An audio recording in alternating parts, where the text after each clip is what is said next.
Narito na nga ang ulat panahon. Ngayong araw ng linggo, March 2, 2025. At sa ating latest satellite images, makikita natin ang patuloy na epekto ng northeast monsoon. Bagamat unti-unti na nga itong humihina, ito'y nakaka-apekto na lamang sa may bahagi ng northern Luzon. At ito magdadala ng mga pulupulong may hinang pag-ulan, partikular na sa bahagi ng Ilocos Region, Cordillera at Cagayan Valley Region. Samantala, umiiral ang easterlies o yung hangin nagmumula sa karagatang Pasipiko na nakakapekto sa malaking bahagi ng ating bansa.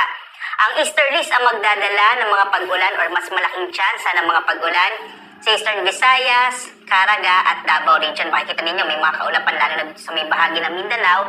Posible pa na itong magdala ng mga katamtaman hanggang sa kung minsan ay malalakas sa mga pag-ulan. Kaya iba yung pag-iingat sa mga epekto nito na posible pong magkaroon ng mga biglaang pagbaha o flash floods at pagguho ng lupa or landslides. Sa ibang bahagi ng ating bansa, makikita natin, generally, malaking bahagi po ng ating bansa ngayong araw ay makararanas ng maliwalas sa panahon. Mas maliit yung tsansa ng mga pag-ulan, bagamat may mga localized thunderstorms pa rin tayo sa hapon hanggang sa gabi.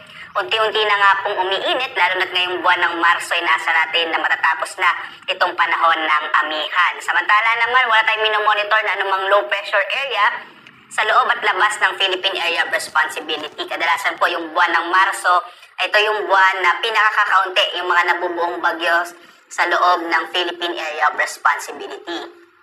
Inaasahan din natin na magpapatuloy ang epekto ng easterlies at bukas, posible magdala nito ng mga pag-ulan sa bahagi ng Bicol Region. Kaya ingat din po yung mga kababayan natin sa may area ng Bicol Region.